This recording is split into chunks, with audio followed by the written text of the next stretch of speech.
श्रेयसताई म्हणाला की ती सादरकर्त्यावरती चिडते, तर ती कशा पद्धतीने चिडते एकदा मला तेही ऐकायला आवडेल.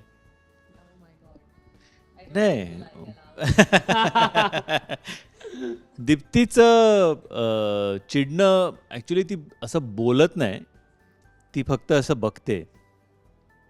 आणि म्हणा तिची एक सवय आहे, ती जेव्हा चिडली असेल आणि आपण काय विचारायला गेलं ना की ती असं असा ओठ असा काहीतरी करायला लागते.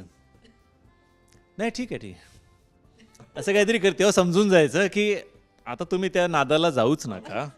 ओके, तो थोडा वेळ जाऊ द्या, ते वाघीण शांत होऊ द्या, मग त्यानंतर आपण जे काय ते पुढचं बघू. पण ती चिडली की असं बोलत फार नाही, तिच्या नजरेतनं. आणि आता तर किती 21 वर्ष आणि 5 महिने आणि 19 दिवस झालेत, त्यामुळे ते हो सगळं माहिती आहे काय. नाही कसं असतं, माणसाचे पैसे जात असेल तर तो ते मोजत नाही, पण जर कमाई होत असेल तर माणूस मोजतो आणि त्याचा आनंद घेतो. असं आहे, तो फरक आहे. तो फरक आहे. आणि आमची दीप्ती नाही चिडत, पण आमच्या सिनेमातली जी मर्दिनी आहे ना, त्या मर्दिनीची एक खासियत आहे की आपण जसं म्हणतो ना की एखादी घटना घडली, अतार्किक घटना घडली, आपल्याला नको असलेली घटना घडली, तर माणसाच्या 3 सवयी असतात सायकोलॉजीप्रमाणे, फ्राईट किंवा फाईट.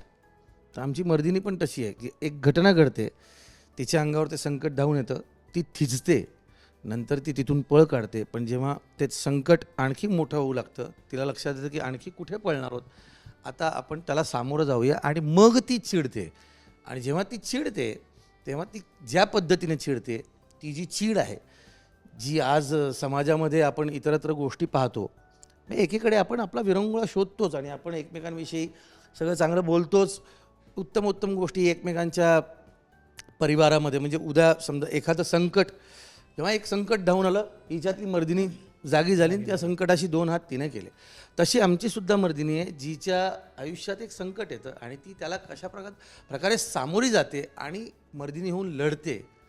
हेच दाखवण्याचा या चित्रपटाच्या माध्यमातून प्रयत्न आहे.